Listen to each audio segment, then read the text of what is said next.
Now, before I reel off this list, just a quick heads up, this is just a personal top 10. You might not agree with it. This isn't a well-researched and polled top 10 from fans. This is just my top 10. So if you don't like it, deal with it.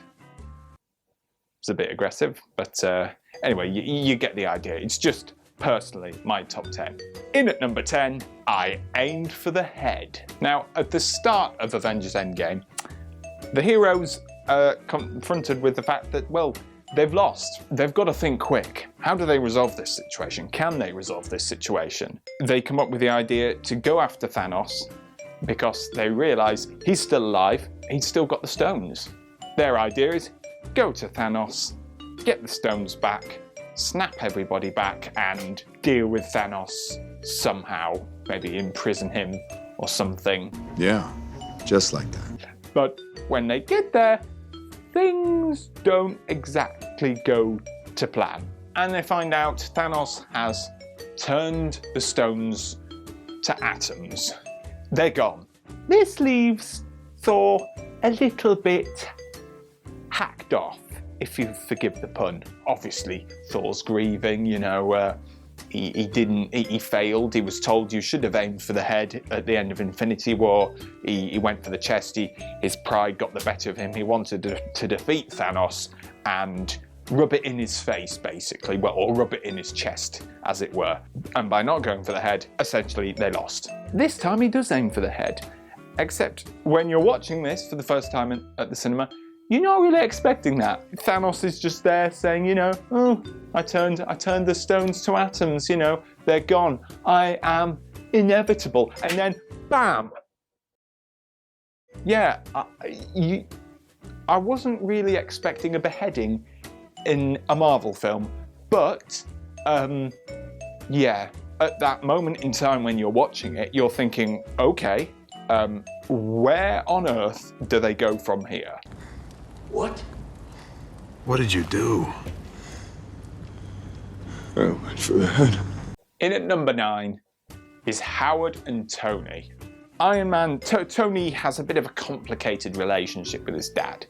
He mentions in Iron Man 2 how his dad never said he loved him, never really spent much time with him, how he also thought that his dad never liked him.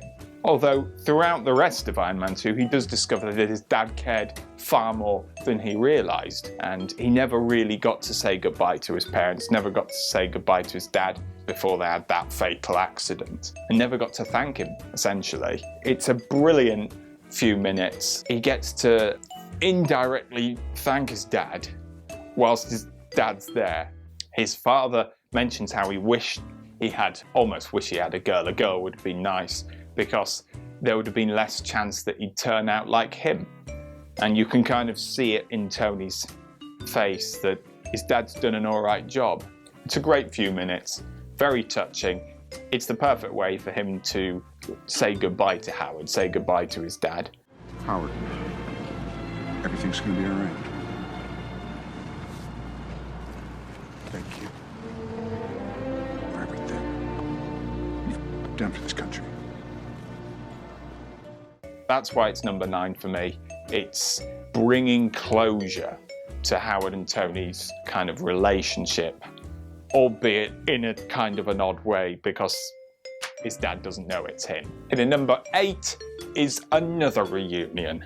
Peter and Tony. Up until the point of Endgame where Peter got snapped away, Tony didn't have any kids, so Peter was the closest thing to a child for him. It was the closest thing, and still is, the closest thing he's ever had to a son. So he viewed it as his fault that Peter died, his responsibility to look after him. The fact that he died at such a young age, that impacted him far more than anyone else's death. Tony obviously meant a lot to Peter as well, for the fact that his parents aren't around. He lives with Aunt May, so Tony very much is his father figure. If it wasn't for Peter, I don't think Tony would have been inspired quite enough to help build the time machine, which basically gave them hope. Doctor Strange was there, right? He was like, "It's been 5 years, come on, they need us." And then he started doing the yellow sparkly thing that he does all the time. What are you doing?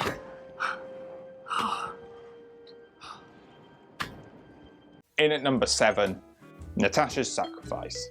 The most heartbreaking moment of the whole film for me, more than Iron Man's death, because Natasha didn't know that they were going to win.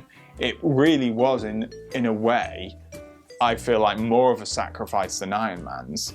She wasn't there to see the end. Tony saw the battle, he was in the battle, and he was there right until the end, and once he got that glove on and he was about to snap, he would have essentially known that was it, that he'd done it. And also Peter told him, "You've done it, Mr. Stark, we've won." Natasha, she had to just do this purely on faith. It's a brilliant scene because it toys with you, it messes with you.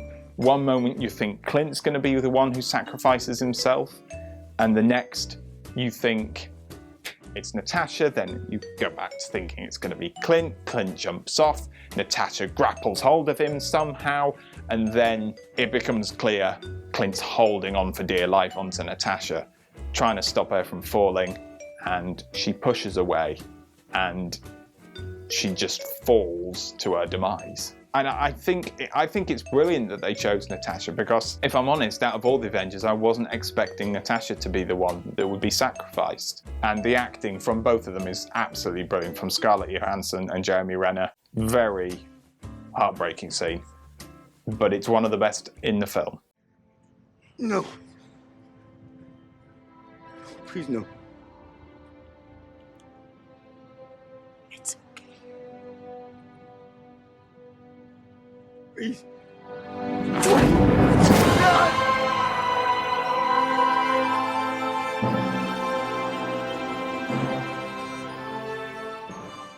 At 6, Hawkeyes Family. Now, there was no better way to start this film than the way they did.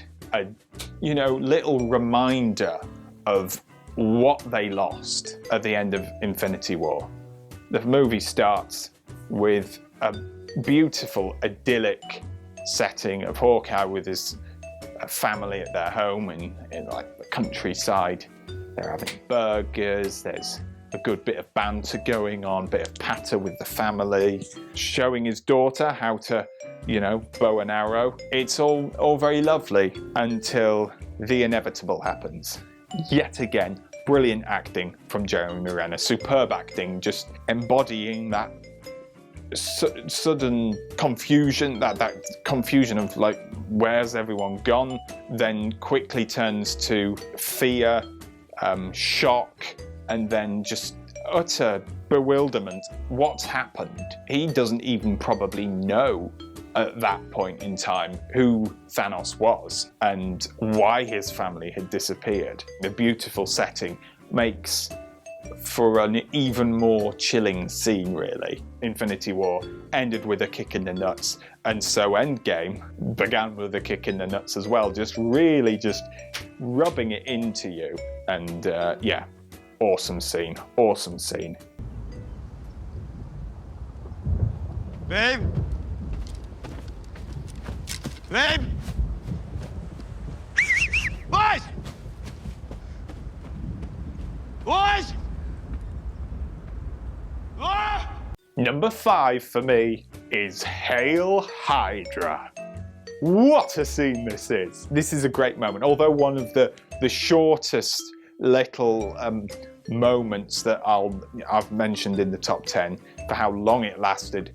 It's just beautiful. It's brilliant for what it references. The Avengers, they're trying to grab hold of the Tesseract. Sitwell and his cronies and his Hydra cronies have got hold of the Tesseract, and Cap goes to try and intercept it. They're in the elevator. Sitwell and his cronies are in the elevator. Cap, the elevator opens up.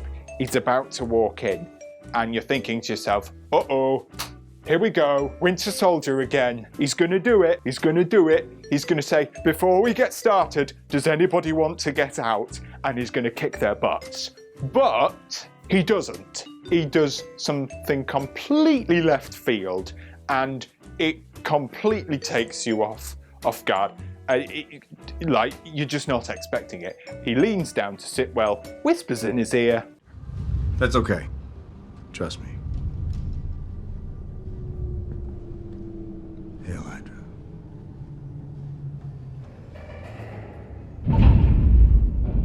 whoa. You're sitting there, you're thinking, I wasn't expecting that. I was not expecting that. But that's genius. That's how far Captain America has come as a person. That's how far Steve Rogers has come. He doesn't fight harder, he fights smarter.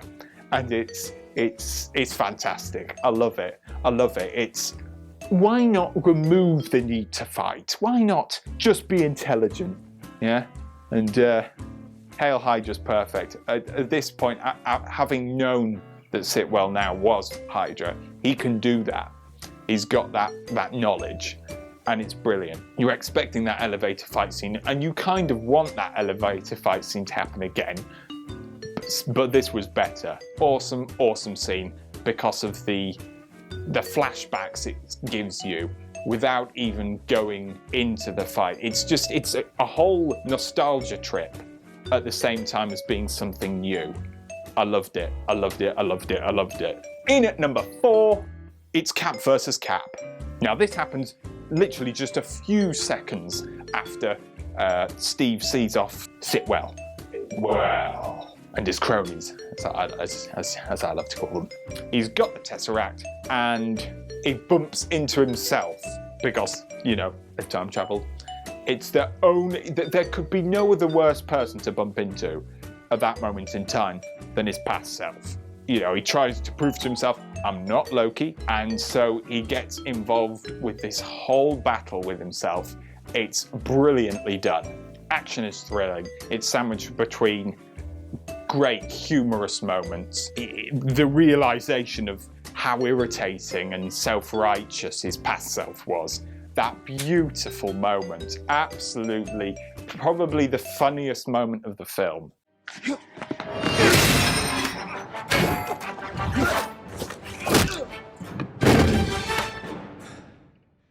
I can do this all day. Yeah, I know. It's just beautiful. Awesome scene. Awesome.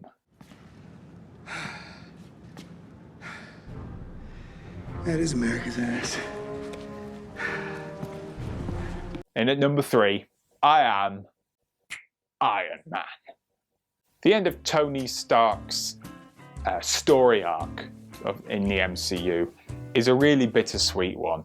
Tony's is so many complex emotions. You're proud of what he's done, but it's at the same time, it's still gutting that he's gone. Tony went from a self-centered, egotistical billionaire playboy to a man who was not only willing to sacrifice his own happiness and prosperity, but in a way, his family's happiness and prosperity for the sake of the universe and everyone. And that just shows you how far he came as a character from 11 years earlier. In the first few Iron Man movies, he was totally unsuited to being a father figure. Couldn't be anything further away than a father figure, so far removed from it.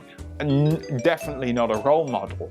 You think back to the moments of foreshadowing or kind of foreshadowing where Cap said to him in the first Avengers film, you're not the man to lay on the wire and let someone crawl all over you. You're not the guy to make the sacrifice play. And his dad saying how he wished he'd had a daughter, less chance to turn out like me because, you know, I never really did anything other than for myself. And it's kind of those little moments of realization that Tony had helped him realize, yeah, I am probably quite self-centered. You never see him verbally accept that, but you know he's gone through that process of becoming more selfless.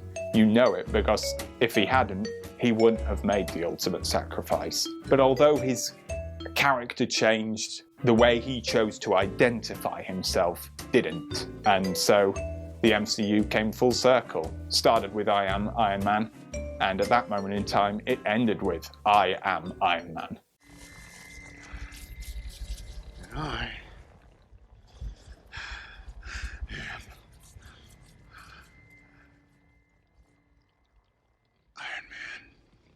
In at number 2, Cap is worthy. Since the second Avengers film, Age of Ultron, fans have been speculating, wondering. There's that iconic scene in Age of Ultron where all the Avengers round the table having a bit of banter, a bit of patter, and they're trying to summon, they're trying to wield Mjolnir. Tony has a try, even uses the technology, doesn't get close. Banner tries, doesn't get close. Steve tries to pick it up, and the table makes a little squeak. The camera just focuses on Thor's face, and he looks a bit worried. Ultimately, he's not able to summon it. And at that moment in time, I'm thinking, he's not worthy. For me, at least personally, I'd completely forgotten that this was a possibility.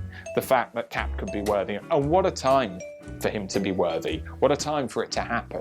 Little did we know that scene would be, that the scene in Age of Ultron would be foreshadowing for Cap's most epic moment in the MCU. Thor's having the axe pushed into his chest by Thanos, and I forgot his name then. And you're thinking, you're seeing the hammer levitate, you're seeing Mjolnir levitate, you think, yep, Thor's okay, he's going to be okay, he's going to do it. Mjolnir flies into Thanos' head, whabang! Cap is the one that summons Mjolnir, and not going to lie, I lost my at the cinema when that happened. Unofficially, it's been said that he was worthy all along, and he didn't want to lift Mjolnir in Age of Ultron just to kind of protect Thor's ego. And if you think about it, they were still quite early on as a crew, only their second film together, lol. It wasn't needed, but push comes to shove. When crap hits the fan, which it did at that moment in time, he needed to do something even more special, and he went to town on Thanos.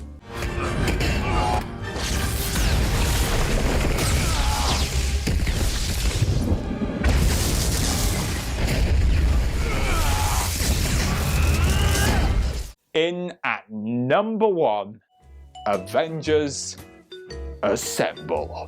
What to say about this scene? What to say? There's so much in it. Cap is battered and bruised. His hammer is smashed in half by Thanos. Arms cut open. He stands up to Thanos. What looks to be one last time. Defeat looks inevitable. He stands up to him, if for no other reason, just to kind of say, I'm not going to go down without a fight. But you can see it on his face. He looks defeated. He looks spent. And that's Captain America we're talking about. He's slowly marching towards Thanos until he hears a voice in his ear. Captain Sam, can you hear me? By this point, Hulk has obviously snapped everyone back. So he's so involved in this battle, he's completely forgotten that there's help out there. Steve pauses for a few moments, trying to register what he thinks he's heard, and then he hears again. On your left.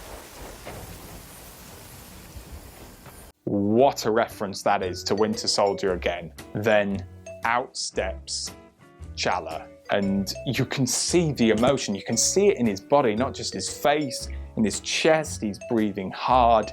It's brilliant acting from Chris Evans. It's superb.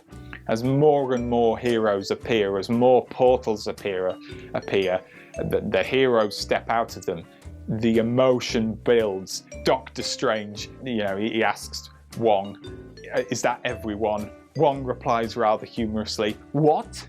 You wanted more? The belief builds in his body. It goes from despair at the beginning of the scene to being emotional, looking like he's about to cry because he's not alone, to then realizing, actually, I'm pretty pumped because he's got a lot of backup. They can do this. He's not alone. All the while, the stirring soundtrack builds up to the inevitable moment. It's a moment that's been over a decade in waiting. In Age of Ultron, the film ends annoyingly just before he gets to say the words assemble. But finally, as the heroes unite, everyone comes together, we finally get the payoff we've been waiting for. Avengers!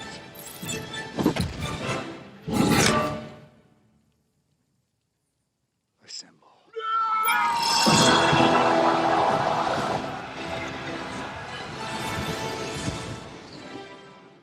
I always wonder, quick side note, and I'm not the only one here, this has been well documented, how on earth did he expect all those heroes to hear what he just said? They must have just, you know, presumed, I heard him say Avengers, so presumably he did say Assemble, let's just charge. But most of those heroes could not have heard him say the words Assemble. Maybe one or two people next to him heard him say Assemble, but, you know, why he had to mutter it under his breath, I don't know. Just, you know, speak it with conviction. And thus, for me, as the Avengers theme plays, all the heroes are united together. They take the battle to Thanos.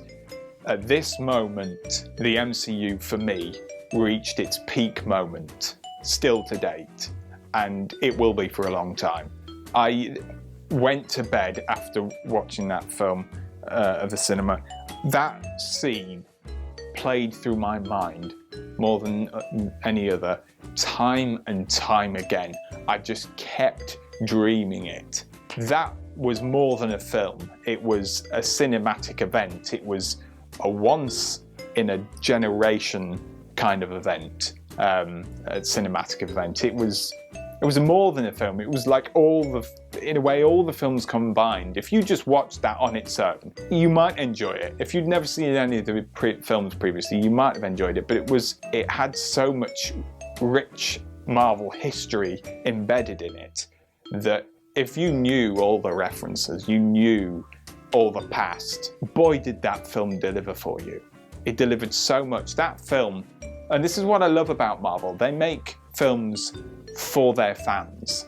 So a lot of their films are almost like little in-jokes. There's a lot of inside knowledge you have to know in order to benefit from it. But I love that because it respects and it pays loyalty. It rewards loyal fans. It will be a long time, a long, long time. Possibly might never see a film quite like that ever again. And I could talk about this film.